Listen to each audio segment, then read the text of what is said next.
Hey guys, thanks for being here. Most of you know me, David Moore with the Sheriff's Office. We're lucky today to have several folks here with us. We have Alex from UPS, who is involved in the initial attack. We have Deputy Michelle Ross, obviously, with the Sheriff's Office. We have Cindy Kirby and Chris with the Larimer County Rangers, Department of Natural Resources. And we have Trooper Scott Boscovich, right? Okay, so that's why we printed it and gave it to you, right? You guys have all seen the video. You saw the press release. You kind of know how all this thing started. So we just want to walk through the two different attacks a little bit, the best that we can. So Alex, we'll start with you. This all kind of started where you were on Wednesday. So why don't you just tell us all kind of how it all started and how you were involved? Well, I was making the delivery, and I dropped the package at the guy's garage. The guy who was doing construction there, we usually took a couple of minutes, and so I'm going back into the truck. I'm ready to jump back in the truck, and all of a sudden there's a mountain lion on top of him. So the first thing, I was looking something to throw at it, so I found a piece of pallet, and I started hitting it, and he just took off, and that was it. Okay. Well, what did you do after the mountain lion took off? Oh, I called 911 after that. Okay. Yeah, they were there within 5 minutes or so. All right. Yeah. Okay. And so you guys were first to show up, is that correct? I was. Okay. I was coming back from doing overtime up in Estes and heard over County Channel that there was a mountain lion attack, and I just thought, well, I'm right here. I better turn around since I'm closer than y'all were. Got behind fire, went up the driveway. As we got there, then the ambulance crew was out with the victim already, and Alex was standing there, and I started talking to Alex. He kind of explained where the attack happened, and I was airing it out to County's channel, and then all of a sudden I hear them all show up and say, we found the mountain lion. And it was down at the bridge, and I think you guys were the first ones to air that out. Yeah. And I headed down and go from there. Yeah, before we got there, we got some information that the lion, they didn't know where the lion was, right? Yep. And that it may have gone into the house. So we were responding after you got there to come to your location and help with a little bit of scene security there. But we didn't make it much further past the bridge before we stopped the truck, and Chris here saw the lion coming down the mountain. And I like to talk about how, I'm in my truck, I'm on the driver's side. Left side of me is the Riverview RV Park. The right side of me is open, like hills, nothing but some folks in a golf cart that are probably, maybe 30, 40 feet away. from our truck.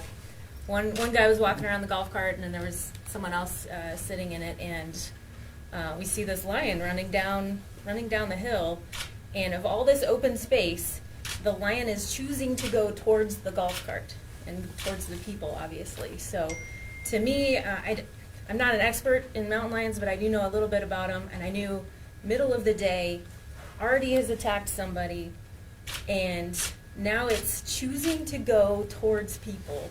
I knew there was something wrong. This is not right. So the lion was about 50 yards away when we first saw it, and it was a good trot. And so I hollered at him he was in the passenger seat with me, hollered at him to get out while I got my rifle, and then we could go. So I stepped out of our vehicle, and I saw the lion change speed. It actually changed direction, and like Cindy said, started heading directly towards the golf cart that was occupied by the two people. And so I drew my sidearm and started giving commands to both the occupants of the golf cart as well as yelling at the lion. I was able to get in between the golf cart and the lion and started yelling loud commands at it, and it actually went north. So it was heading eastbound, and it actually changed directions again and went north around the golf cart and myself, and then went down into the riverbed and underneath of the bridge that we just came over. And then it was at that point I yelled over to Cindy that it went under the bridge. and Deputy Ross was right behind us at that point. And so Deputy Ross pulled in behind. Cindy ran towards the line was heading towards the trailer park. And so Cindy started that direction. Deputy Ross and I joined up, and the line went under the first trailer in the RV park there. And I'll pass that along to Deputy Ross. So, when I first got on scene, there was the battalion chief's truck for the ambulance service, so the Thompson Valley, I believe it was, that was on scene. He was in front of me, and they were in front of him. And, I mean, this all took place in a matter of 5 seconds, maybe. I pulled in behind the battalion chief, and he was in the middle of the bridge, and he stopped because I think I don't know for sure, but I think he saw what they saw. And then I kind of hit my siren to let him know I was behind him, trying to get around. I got around his car, saw them exit their vehicle. I exited mine, and I saw the lion run across our cars, go under the bridge, and start heading towards the RV park, at which time I aired that, you know, we saw it was heading towards people, and then it followed along the creek bed, came up underneath lot 1 under the trailer. And it's important to state that Big Thompson School is right across the road from elementary school is right across the road from this RV park, and I mean literally right across the road. We had already put the elementary school on lockdown, but it was around 2 o'clock. Parents start to show up, you know, things of that nature, so we had already put them on lockdown. More deputies arrived, and I believe that is when the trooper also joined us at that point, right? Yeah, the cat was already under that trailer, and you send you over to the left of the trailer in front, and then Me and Chris Ross were to the and Chris right. were over on the right side of it, about 40 feet from that trailer. Yeah. And I was probably 5 feet off of Chris, and that cat was it was under there. That Yeah. line was under there, and it wasn't moving, wasn't scared of any of us. No. And it had a way to get down to the riverbed through the back end of the trailer, because it was all open. There was nothing keeping it from being there. Yep. I mean, we were just in front of it, keeping the people from the campers that were showing up to video everything, Yeah. keeping them safe from this thing attacking.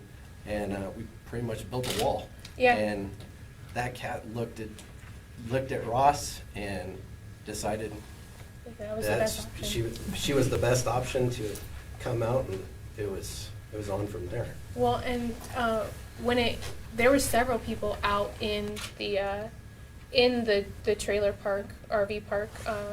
There was actually one that was 10 feet away from the cat, you know, trying to video this whole thing. So we're trying to get the cat's attention, yell for people to get in their trailers.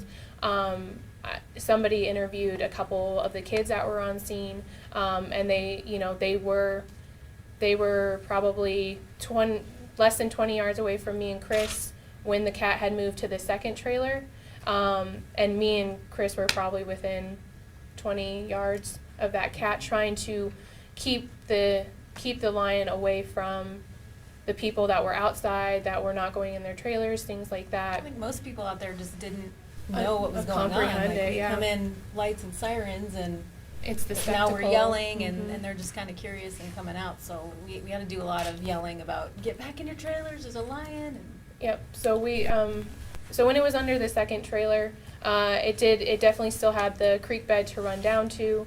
You know, we were just trying to protect as many people as we could, make sure that, you know, if the attention was on anybody, it was going to be on people with guns at the time.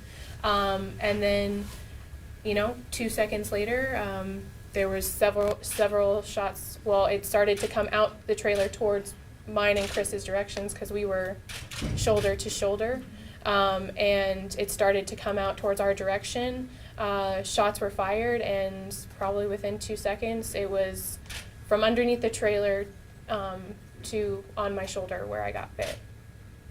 And So- where exactly were you injured?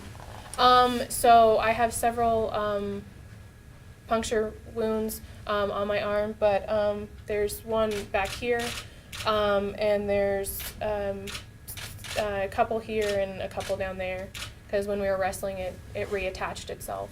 So. Okay. What did that feel like? I mean, when the cat jumps out and tackles you, essentially, right? I mean, that's kind of what it looked like. Yeah, not to sound like a total robot, but in that second, the only thing that came across my mind was like, you need to live.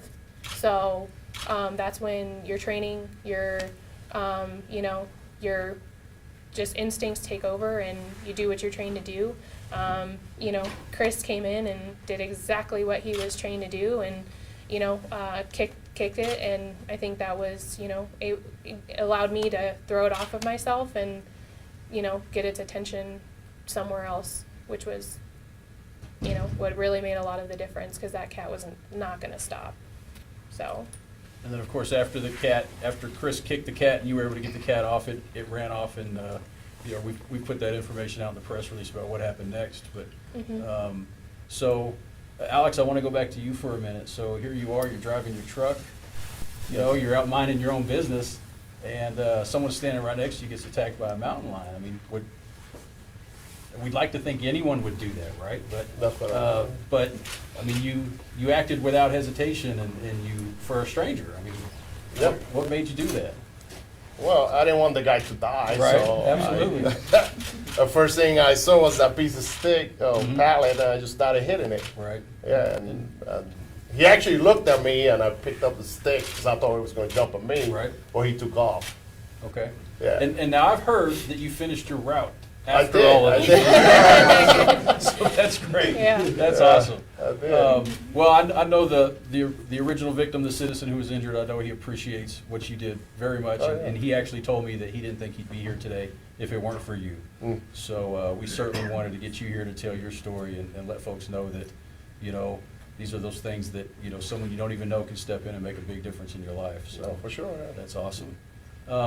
Anything else you guys want to add about what happened? I think Cindy and Deputy Ross hit on it a lot, but a lot of the comments I saw were addressing us cornering the mountain lion, and actually Officer Scott mentioned that as well. And we were trying to deter it from the people, like Deputy Ross said. And when we first pulled into the campground, there were at least 3 or 4 little kids riding their bikes, and they were actually right behind Deputy Ross and I, right before the lion attacked her. And so Cindy was on the west side of the trailer, Deputy Ross and I were on the southeast corner of it. And like they said, that mountain lion it could have gone north, it could have gone east, but it chose to come directly at us. And based on what we saw when we first arrived, with it changing its direction to go towards the people in the golf cart, obviously that's not normal behavior for a mountain lion, and that's why we resorted to our weapons like we had to. We felt the need was there, and we thought that was the necessary action to take care of the threat. Absolutely. And I know, we did notify DOW pretty quick. I mean, it wasn't, Before we even arrived on Yeah. scene, they had a notification. It's just yeah, 'cause they we don't know- have they have so few of them to cover. Large areas. Right. Yeah. Yeah, they have large National parks. territories. Yeah. And we know that they carry trank guns, and, we could have tranked it. And we weren't there just to shoot that cat. I mean, we had it, I'd say, to a point contained from going at least into the trailer park further. But if it would have chose to go down the riverbed, we probably would have just followed it. Mhm. I mean, we weren't there just to shoot a cat that day. We were there to protect citizens from getting hurt even further, and just making sure that this cat was either taken away by being tranked by DOW or what ultimately happened. But Yep. we'd rather if it went the other way, it would have been easier, but when it did finally decide to attack Ross, at that point it had to be put down by us as quick as possible. Okay. Anything else, guys? All right. So one at a time. Miles? Okay, first of all, it has rabies. You're going through rabies treatment, Yes. and what's that like? You feel kind of like a pincushion, but I'm very thankful that I'm able to get the treatment necessary for this, and all the doctors that I came in contact with at Medical Center of the Rockies have gone above and beyond to make me feel comfortable, and they've done an excellent job. What was going through your mind when you were actually attacked? You need to live. I would like to say that there's something more complex or something, but at that point, you don't really have time to sit there and ponder. You just do. When you watch back the video, I mean, knowing that's you in the video, that the cat's on, what goes through your mind? A lot of cuss words. But, mostly it's, I could have died. That was literally a fight for my life. It was either kill or be killed at that point, or defend it, get it off me, something like that. But you watch it and you're like, wow, like that cat wanted to kill me. Like, it didn't have it had its mind made up. It 6 inches away from my face, my throat, like that was it. So. And when you went back and looked at that video, did you realize all that had transpired so quickly? I mean, when you saw that video? I knew it took place in a matter of seconds. I mean, this whole ordeal was what? 9 minutes from 9 minutes from arrival the to house. the house where it was ultimately put down. So it was seconds. And then what was the rest of your question? Well, I'm trying to get into what was going through your mind. You're talking about you wanted to live. Did you think you were going to die at that moment, or what? The minute you think you're going to die, you're going to die. You got to just have the will to live and push yourself to the point where, I mean, that's the mindset that we get trained on. That's the training that we have to have is, the minute you think you're going to die, you're going to die. And so you got to push yourself to live. Your brain is an amazing thing. Your body is an amazing thing, and the things that you can push it to do when you need to is when I watch that video I threw a mountain lion off myself. Like, that doesn't happen very often. Because I'll tell you, often people give us video. When I first saw the video, I gasped for air when I saw you struggling with that cat. What was your first reaction when you saw that video play? Honestly, I was like, that doesn't even do it justice for the power that cat has, that the look on its face. But it just seeing the video, it definitely makes you appreciate, definitely makes you appreciate the hard work that my coworkers do. I mean, they acted with such courage and professionalism and did exactly what they're trained to do. Like, I appreciate the other deputies that were on scene with me, and especially these people. They did amazing. And Debbie, tell me what you did. Did you try to fight it off, or did you talk to me about the strategy that you were using to try to survive at that moment? So I don't know a bunch about mountain lions, but I do know that they go for the throat. They want to latch on somewhere, and it did try to latch on to me, but my vest carrier prevented it from digging its claws in, which. Thank you, Larimer County, for the fantastic equipment. But it wasn't able to latch onto me that way, and so I was just trying to use the momentum of the cat ultimately, because when it jumped at me, it took me to the ground. So I was trying to use that momentum to continue to throw it off of me. And I was trying to get it at my feet and get it away from, vital things like my face and my neck and things like that. So I was trying to get it to my feet where I can kick and stuff like that. And there was a deputy who helped you. You kicked the cat? I saw you. Chris kicked the cat. Yeah. So walk me through that. What were you thinking when you saw her under that cat? So like she stated earlier, we were shoulder to shoulder. When it came at us, just the angle I was at, I didn't have a good shot at it because my backdrop would have been a trailer that I knew was occupied. I knew it had people inside of it, so I didn't take the shot. I saw I saw it latch onto her shoulder. The momentum of the cat spun her around and down to the ground. And at that point, I still had my weapon out in my hand, so I couldn't go to a taser or a baton. And so at that point, I knew I had to get it off of her, and we're trained in kicks for people and animals, and I thought that was the most appropriate action to take in that scenario. I had a good shot at the cat, so I kicked it, and ultimately I think that definitely helped with it letting go of her and helping get it off of her. You make, it seems like you make kicking a mountain lion like it's nothing, is it? We have a saying, we call it ranger up, so anytime, things get rough or whatever, ranger up, and I did what I had to do. And I know any one of these other people would have done the same thing. No different than hitting it with a piece of pallet, so we have to make these split-second decisions.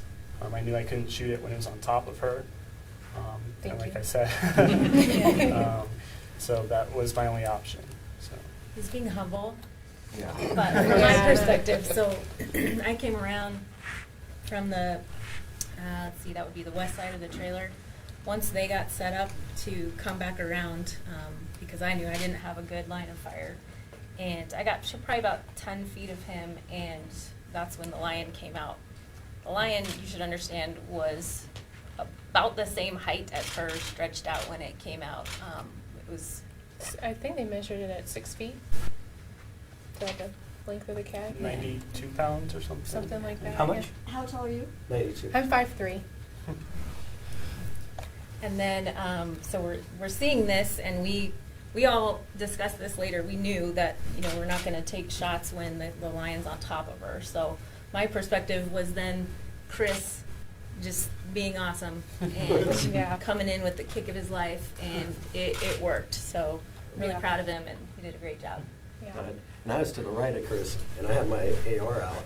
I was like, well, I can use it as a bat. And then I thought, no, I better not. I better kick this thing. And then all of a sudden, I just see Chris's foot hit that cat, and I was like, well, that's going to stop that attack. And it did. And I think if Chris wouldn't have kicked it, that attack would have been going on. Yeah, for sure. We probably had to use the tasers or spray on it. Yeah. And I think because of that kick, changed its mindset of continue to Yeah. attack Deputy Ross. Do you believe that you hit it? Do you believe that when you shot at it, did you hit it?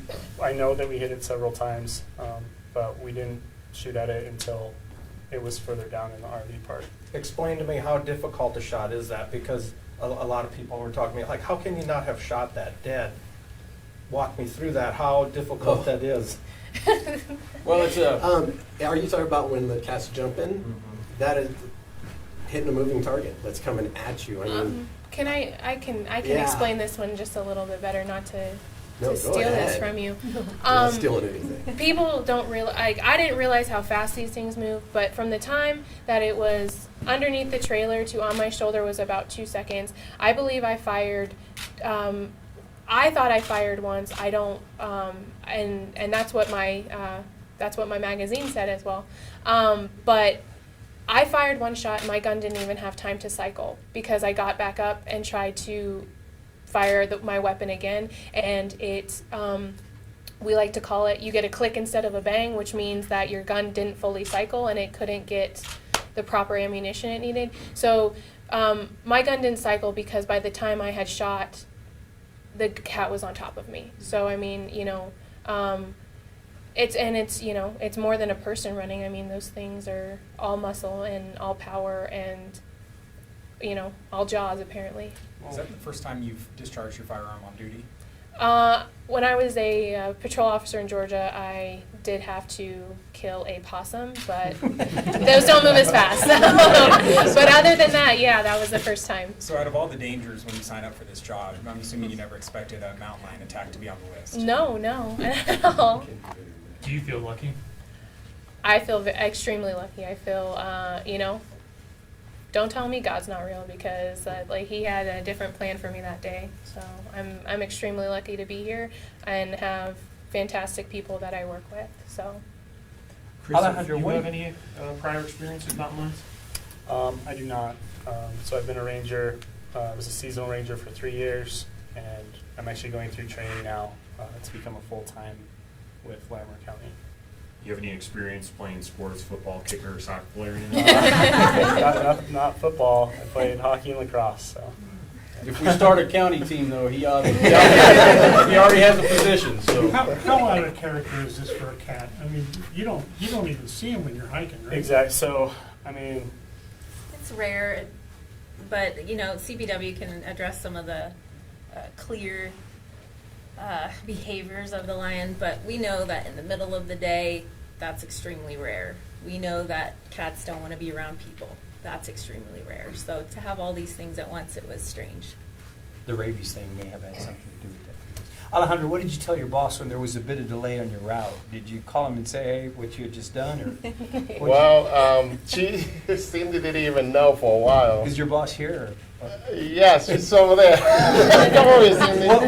What did you tell your boss? I mean, Well, I actually called one of my supervisors, and I told them there was a mountain lion attack, but they thought I was just a witness. So, I don't, that's it. what did they tell you when you said that you had actually helped? Well, they were like, oh, you come to the press conference then. As for you, when you delivered the news, I'm assuming you told friends and family. I mean, what were their reactions when they said that? I think everybody's I know for a fact everybody's reaction that was initially told was kind of like, haha, what really happened? right. Yeah, what really happened? And then it kind of, there was like, oh, you know, and when you get news like that, I know that it's hard to process it, but, you know, it's, people have been great and they've all reached out and it's been really nice, so. Okay. How common is it for you to do a wildlife call with what you do? Is this fairly rare, or is it pretty common to do this? I mean, I get a bunch of cows on the road call, but they don't usually try to maul me. So they stick to, you know. But other than that, I don't, as a deputy, I don't get a ton of them. But, you know, I guess we can't really say that. We've had 2 in the last couple months. Well, in our mountain squad deputies, right, who work up in the Red Feather area, up in the Estes Park area, obviously they're going to respond to more types of wildlife calls than the folks who work down here in the valley. So it really depends on where you are in the county. How long will you have to wait for the results of the rabies test? How long will you have to wait for the results of the rabies test? So they don't actually pull any, you know, rabies stuff on me, if that makes sense. They've started the protocol, and usually within 72 hours, if you get it within 72 hours of being bit by somebody, excuse me, an animal with rabies, there's a very high chance of recovering. Okay. So you have to be given so many injections now over a period of time, is that right? yep. Okay. So I have 3 more in the next 14 days. 3 more injections in 14 days? Yes. Thank you. Awesome. Thank you guys so much. Appreciate y'all being here. Thank you, guys. You bet. Hope that helped y'all.